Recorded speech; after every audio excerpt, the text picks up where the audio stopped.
Saudi Arabia में एक ऐसा रूल है जिसके हिसाब से अनमैरिड कपल का एक साथ रहना इलीगल है और उसके लिए उन्हें काफी हार्श पनिशमेंट भी मिल सकती है। लेकिन पता है, रोनाल्डो ने जब अल नसर ज्वाइन किया था और 2023 में जब वो सऊदी अरेबिया में शिफ्ट हुए थे तो वो अपनी गर्लफ्रेंड जॉर्जिना रॉड्रिगेज को भी साथ में ले गया था, जो कि वहाँ इलीगल था। लेकिन सऊदी की गवर्नमेंट ने रोनाल्डो को पनिशमेंट देने की बजाय उनके लिए एक स्पेशल परमिशन अलाउ कर दिया और शादीशुदा ना होने के बाद भी उन्हें एक साथ रहने की परमिशन दे दी गई। अब इस एक एग्जाम्पल से आप समझ सकते हो कि इस बंदे का इन्फ्लुएंस कितना है कि एक कंट्री इसके लिए अपने रूल तक बदल दे रही है। So let's get started.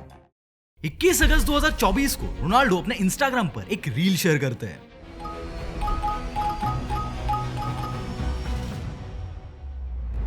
What's up, guys? I have a big surprise for you. I have a new YouTube channel. और साथ ही फेसबुक और ट्विटर पर भी रोनाल्डो अपने यूट्यूब चैनल की अनाउंसमेंट कर देते हैं और उसके अगले ही दिन रोनाल्डो की एक पोस्ट से इन्फ्लुएंस होकर दुनिया भर के फैंस उनके यूट्यूब चैनल को सब्सक्राइब करना शुरू कर देते हैं और यूट्यूब पर एक के बाद एक नए नए रिकॉर्ड्स बनने लगते हैं। 1.5 घंटे में 1 मिलियन सब्सक्राइबर्स, 24 घंटे के अंदर 10 मिलियन सब्सक्राइबर्स और सिर्फ एक हफ्ते के अंदर ये बंदा 50 मिलियन सब्सक्राइबर्स का नंबर अचीव कर लेता है। यूट्यूब की पूरी हिस्ट्री में आज तक कोई भी यूट्यूबर ये माइलस्टोन अचीव नहीं कर पाया है। पूरे प्लैनेट पर रोनाल्डो इकलौते ऐसे इंसान है जो ये अनएक्सपेक्टेड, अनइमेजिनेबल चीज कर पाए हैं। This one single thing clearly shows कि इस बंदे का इन्फ्लुएंस क्या लेवल का है। सिर्फ 23 दिनों में रोनाल्डो के 60 मिलियन सब्सक्राइबर्स हो गए थे और पता है दुनिया का सबसे बड़ा यूट्यूबर मिस्टर बीस्ट को यहाँ तक पहुँचने में कितना टाइम लगा था? आप खुद ही सुन लो। How long do you take to reach 60 million? Probably 13 years.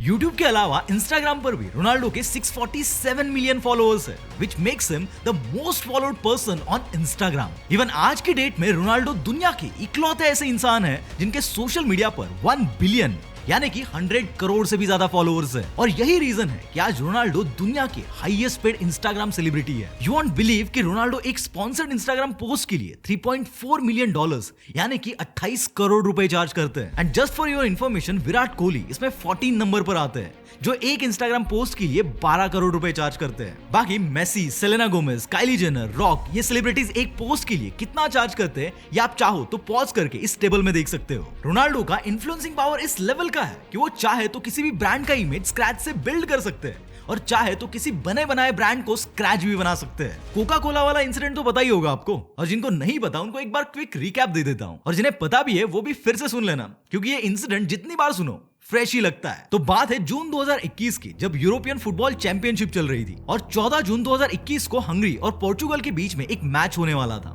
इस मैच से पहले एक कॉन्फ्रेंस हुई थी जिसमें रोनाल्डो एज अ पोर्चुगल के कैप्टन प्रेजेंट थे। अब कोका कोला इस टूर्नामेंट की ऑफिशियल स्पॉन्सर थी तो उन्होंने कॉन्फ्रेंस टेबल पर सबके सामने कोका कोला की एक एक बोतल रख दी थी। अब मुझे ये बताने की जरूरत नहीं है कि रोनाल्डो अपने फिटनेस को लेकर कितना डिसिप्लिन्ड है। हर साल $1 मिलियन तो ये बंदा अपनी फिटनेस पर खर्च कर डालता है and even he is so health conscious कि वो कभी भी फास्ट फूड और कोल्ड ड्रिंक जैसे ब्रांड को प्रमोट नहीं करते हैं। इसलिए रोनाल्डो जब इस कॉन्फ्रेंस में आए तो उन्होंने आते ही सामने रखी हुई कोका कोला की बोतल को साइड में रख दिया और पानी की बोतल को उठाकर सिर्फ एक वर्ड बोला।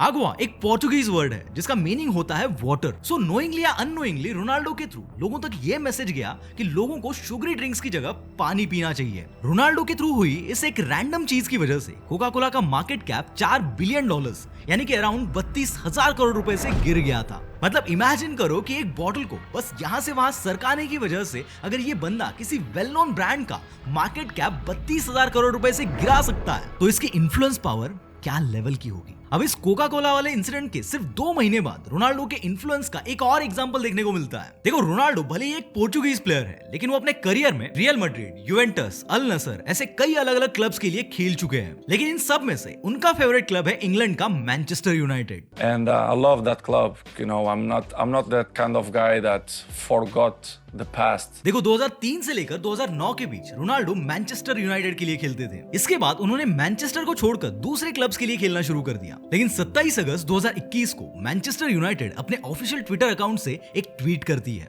Welcome home Cristiano. ये ट्वीट देखते ही रोनाल्डो के फैंस में एक्साइटमेंट आग की तरह फैल जाती है और फुटबॉल लवर्स में सिर्फ एक ही डिस्कशन चल रहा होता है कि Ronaldo is coming back to Manchester United. लेकिन यहाँ पर एक दिक्कत थी। जब रोनाल्डो पहले मैनचेस्टर के लिए खेलते थे तब वो 7 नंबर की जर्सी पहनते थे, और सिर्फ मैनचेस्टर ही नहीं, वो किसी भी क्लब के लिए खेलते हैं तो वो 7 नंबर की जर्सी ही पहनते हैं। लेकिन जब 2021 में वो वापस मैनचेस्टर में आए तो उस टाइम पर 7 नंबर की जर्सी को एडिनसन कवानी नाम का प्लेयर पहन रहा था, लेकिन जो कि 7 नंबर रोनाल्डो की आइडेंटिटी की तरह है। तो मैनचेस्टर का मैनेजमेंट वो एडिनसन कवानी को 7 नंबर से 21 नंबर पर शिफ्ट कर देता है और रोनाल्डो को उनका 7 नंबर मिल जाता है। और जैसे ही रोनाल्डो के फैंस को ये बात पता चलती है कि रोनाल्डो 7 नंबर जर्सी पहनने वाले हैं, वो फैंस पागलों की तरह नंबर 7 वाली जर्सीज खरीदना शुरू कर देते हैं। जर्सी खरीदने के लिए स्टोर्स के बाहर लिटरली फैंस की ऐसी लंबी लंबी लाइंस लग जाती है। पहले 12 घंटे में ही मैनचेस्टर यूनाइटेड ने 4,06,250 टी शर्ट्स बेच दी थी। रोनाल्डो के पहले ये रिकॉर्ड जैक ग्रेलिश के नाम पे था। जब वो मैनचेस्टर सिटी में आए थे तो उनके नाम की 2,95,500 टी शर्ट सेल हुई थी। 24 घंटे के अंदर ही रोनाल्डो की number 7 Jersey highest selling Jersey बन जाती है।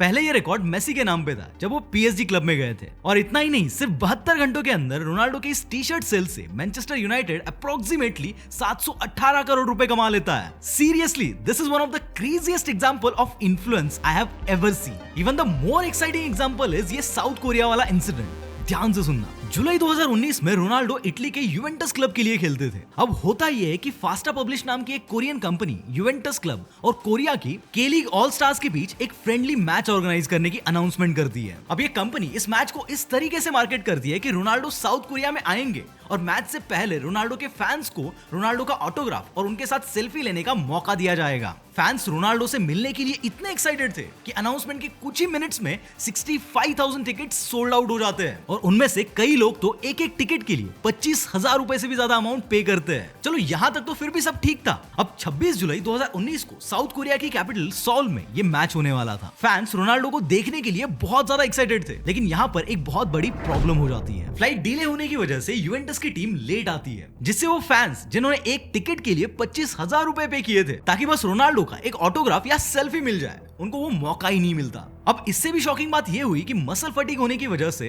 रोनाल्डो ने इस मैच में पार्टिसिपेट ही नहीं किया। वो पूरी मैच बस बैठे हुए थे। इस एक बात से फैंस इतना नाराज हुए कि उन्होंने रोनाल्डो को रोनाल्डो द फेकर तक बोलना शुरू कर दिया। कुछ फैंस तो इतने गुस्सा हो गए कि उन्होंने मैच ऑर्गेनाइज करने वाली कंपनी के ऊपर कोर्ट केस तक फाइल कर दी और अपने टिकट के पैसों का रिफंड मांगने लगे। फाइनली नवंबर 2020 में कोर्ट ने जजमेंट दिया कि सभी लोगों को उनका रिफंड दिया जाए और इसके अलावा इस इंसिडेंट की वजह से उनको जो मेंटल स्ट्रेस हुआ था उसके लिए अलग से $42 दिए जाए। तो इसी से आप अंदाजा लगा लो कि रोनाल्डो का इन्फ्लुएंस क्या लेवल का है। और रोनाल्डो का ये क्रेज सिर्फ यूरोप और कोरिया जैसी फुटबॉल प्लेइंग कंट्रीज में ही नहीं, बल्कि जिन कंट्रीज में फुटबॉल इतना पॉपुलर भी नहीं है वहां पर भी है। जब रोनाल्डो पहली बार चाइना गए थे तब वहां पर कुछ ये हाल था।